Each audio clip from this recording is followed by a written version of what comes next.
Deixa eu contar uma história para vocês. Eu queria que vocês colocassem muita atenção no que eu vou contar, tá? Pode ser? Há vários anos, na verdade, eu conheci um pastor da Assembleia de Deus, que ele estava passando por um problema que hoje seria diagnosticado como síndrome do pânico. Ele entrou num pânico profundo. E ele então imagina um homem alegre, imagina um homem músico, imagina um cara oficial do exército, pastor da Assembleia, que provou de Deus assim, vários milagres. Imagina esse cara assim, sorridente, a vida inteira sorridente. Eu conheci esse cara sorridente. Como é que eu conheci esse cara? Esse camarada um dia me acolheu numa cidade, quando eu estava com um grupo de missionários passando nessa cidade de Minas Gerais. E ele então me acolheu. Por que me acolheu? Porque naquele momento era um grupo de jovens fazendo evangelismo na rua, então não havia assim, muito interesse, ou as denominações não levavam muito a sério aquele tipo de trabalho. E aí muita gente fechava a porta para a gente. Mas ele foi além. Como a denominação dele não abriu a porta, ele abriu a casa dele. Então foi assim que a gente se conheceu. A gente trabalhando na rua, às noites, como a gente fazia, normalmente à noite, porque o nosso alvo era o pessoal da droga, as prostitutas e tal. Então a gente ficava à noite trabalhando nas rodoviárias lá dessa cidade pequena de Minas. E o pessoal fechou a porta e ele acolheu na casa dele. Então ficamos amigos, porque ele nos acolheu em casa. Inclusive daqui a pouco Fonseca vai estar aí. Fonseca pode contar também essa história do ângulo dele, mas ele nos acolheu em casa. Nos acolheu em casa e depois ele nos colocou aos pouquinhos na estrutura denominacional dele, que era um prédio enorme de uma cidade mineira bem conhecida.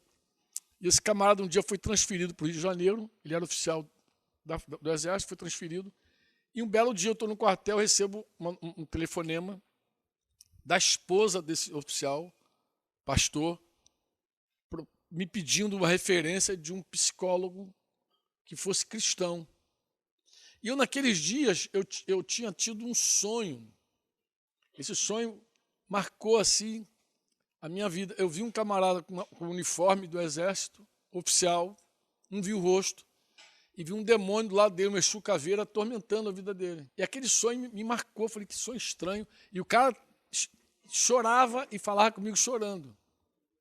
E quando a esposa desse pastor me ligou, eu fui direto ao assunto, eu lembrei do sonho e fui direto.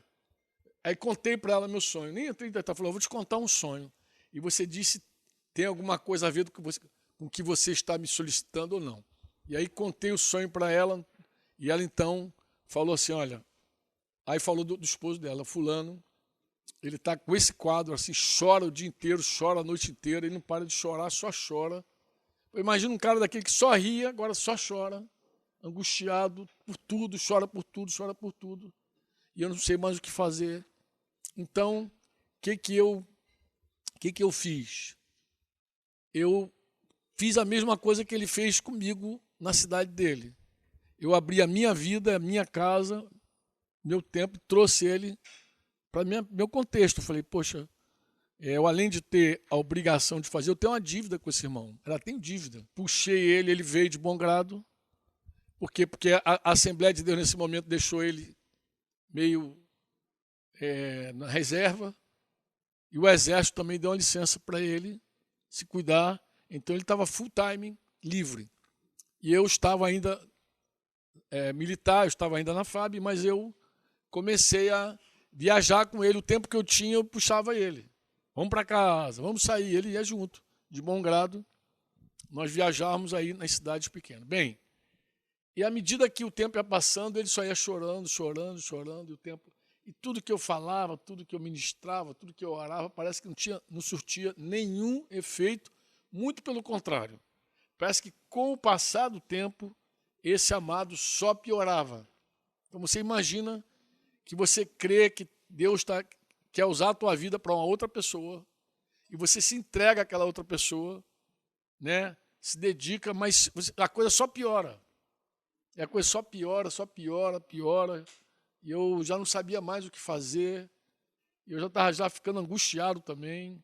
Eu lembro de uma vez que ele estava em Miguel Pereira, a gente estava almoçando, e ele chorando. Então sai um moço que parecia o gerente do restaurante, se aproximou da gente, começou a consolar ele. E o cara falou, eu sou espírita, eu perdi minha esposa recentemente. Começou a consolar o pastor da Assembleia de Deus. E aí ele chorava ainda mais. Quando o moço foi embora, ele falou, Franco, o que eu faço da minha vida? Imagina, esse moço é espírita, perdeu a esposa, veio aqui me consolar. Olha o meu estado, como é que está. Estou deplorável. Eu não sei mais o que fazer e realmente debaixo de muita tribulação. Bem, nesse período, Denise teve um sonho. Sonho, vê se eu me lembro bem o sonho, depois ela pode até contar melhor, mas o sonho que ela me contou era o seguinte, que ela passava e via uma casa pegando fogo. A casa estava toda incendiada e ela via esse irmão no portão. Ela via esse irmão no portão e ela passou e falou, Franco, eu tive um sonho com uma casa pegando fogo. A casa estava pegando fogo, estava destruída a casa. E quem estava no portão era o pastor fulano, que você está cooperando com a vida dele aí. E eu, então, fui para Deus com esse sonho de Denise. Muitas vezes, Deus falou comigo por meio de Denise, não só aconselhando, dirigindo, mas também sonhando. Já desde o princípio da nossa caminhada, foi assim. Às vezes, Denise tinha um sonho, mas ela não tinha assim trepidez para confrontar, para ir diretamente. Ela me contava, eu pegava o sonho dela, já ia com a espada na mão e acertava. Um negócio impressionante. Às vezes ela sonhou, lembro no início da nossa carreira, que ela teve um sonho com um camarada do nosso relacionamento que estava cheio de revista pornográfica com ele e tal. Ela me contou o sonho e eu fui lá, confrontei o cara e o cara... Quem te contou que eu tenho? Falei, quem me contou? Foi Deus que me contou. Nem dei glória para Denise, mas dei glória para Deus. Assumia o dom profético. E aí falei com o cara ficou assustado. Os detalhes que eu contei para ele, mas na verdade eu estava interpretando o sonho que Denise deu ali. Né? Denise teve. E quando ela contou esse sonho, eu fui para Deus e interpretei o sonho com a parábola. Desculpa, é uma parábola, né? A parábola do construtor fiel e do infiel.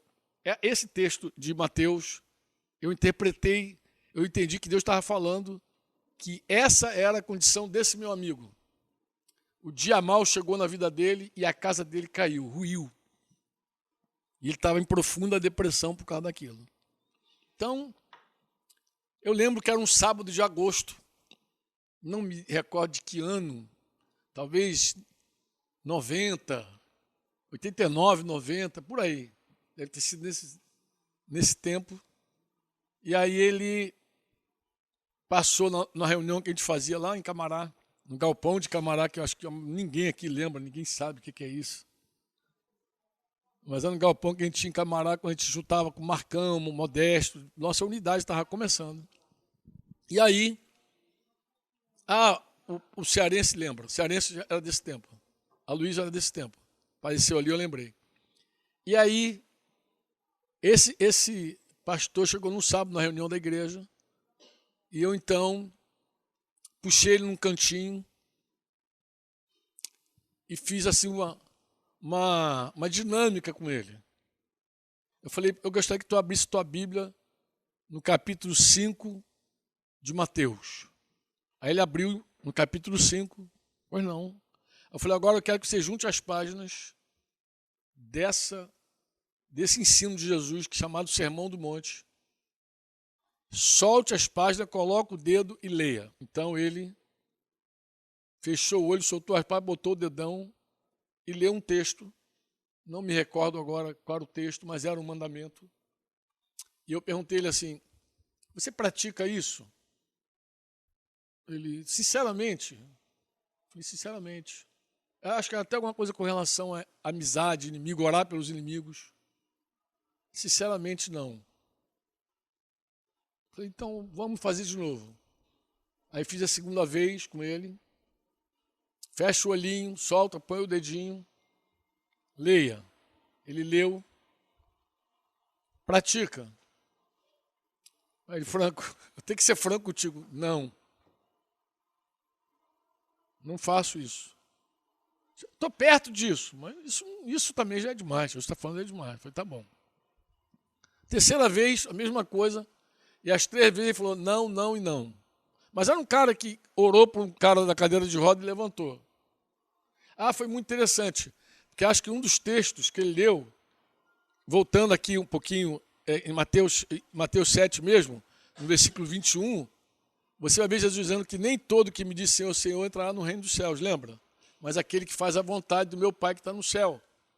E ele vai dizer que muitos naquele dia vão dizer, Senhor, Senhor, nós não profetizamos em seu nome. Agora a pergunta, mas se a gente não profetizou no seu nome, Senhor? Em seu nome nós não expulsamos demônios? Em seu nome... A gente leu alguma coisa também. E ele, por fim, perguntou assim, mas qual a importância disso? Aí eu fui para o versículo 24 e comecei a ler com ele o versículo 24, 25 e 26. Terminei falando no versículo 27, caiu a chuva, transbordaram os rios. Talvez você não esteja atento, mas o Sermão da Montanha termina com o versículo 29. Jesus, é o 28 e 29, na verdade. Quando Jesus terminou de proferir, de comunicar o sermão dele, as multidões estavam maravilhadas com a sua doutrina, que é outra coisa que os pentecostais falam muito bem, é o culto da doutrina. Porque o culto da doutrina para eles naquele momento, naquela época principalmente, era roupa, usos, costumes, era o culto da doutrina. E no Sermão da Montanha tem tudo menos isso, entendeu? Não tem essas partes que o cara dizia que era culto da doutrina. O culto da doutrina nunca era a doutrina de Jesus. No fundo não era, né?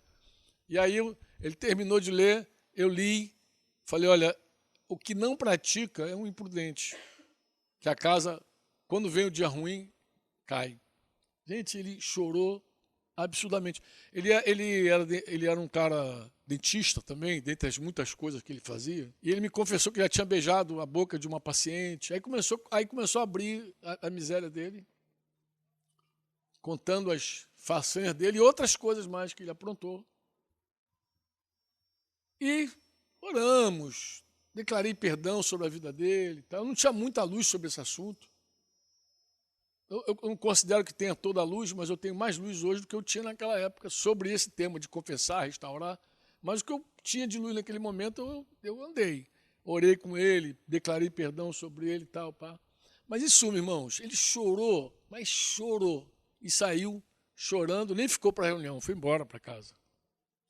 No domingo, à noite, eu estava na casa de um irmão chamado Durval da Silva Capela, esposo da Lúcia Capela, aquela irmãzinha que gostava de ouvir minhas pregações, porque o pregador pregava de costa, lembra que eu falei? Então, eu estava na casa desse irmão e o telefone tocou, era o pastor. Me procurando e me encontrou. Alguém disse, está lá na casa do Durval, ele me achou na casa do Durval. E aí ele, tranquilo, domingo já tarde, a gente estava naquela comunhão para variar, e aí nossa reunião era sábado, todo domingo a gente ficava muito tempo em comunhão. E aí ele falou com voz tranquila, aquela voz que era o cara que eu sempre conheci, alegre e tal. Ele, aí, Franco, tudo bem? Eu falei, tudo bom, e você? Como tá ali? Rapaz, eu estou ótimo. Aí eu dei um glória a Deus, pentecostal no ouvido dele. Soltei um glória a Deus. Falei, cara, que maravilha. O que houve? Eu falei com ele, o que houve? O que Deus fez? Eu estava curioso para saber o que Deus tinha feito.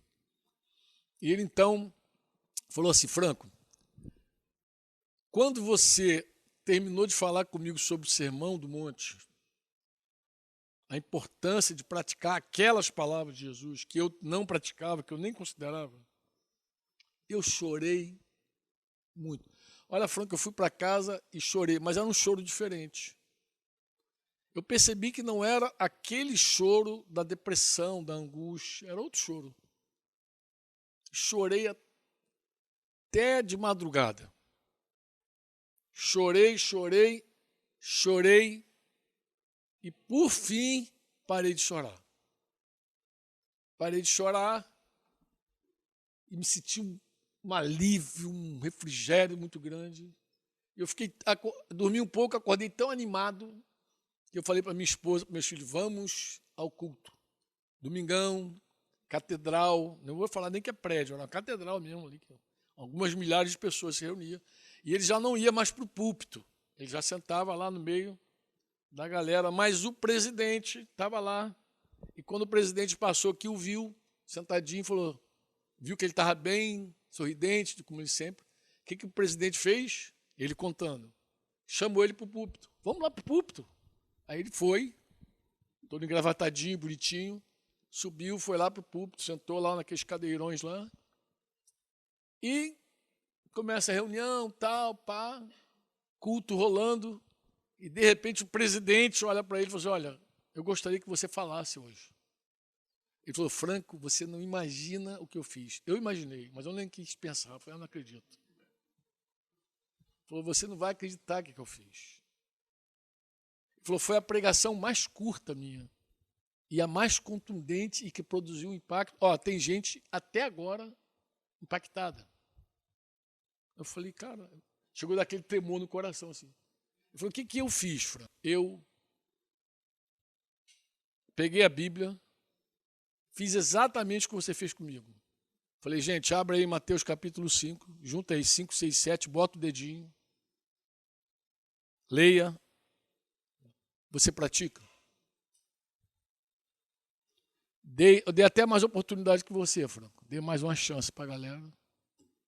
Quando eu terminei, aí eu comecei a ler para eles, a partir do versículo 24.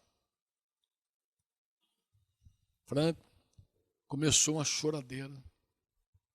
Foi um pranto, foi um chororô tão grande.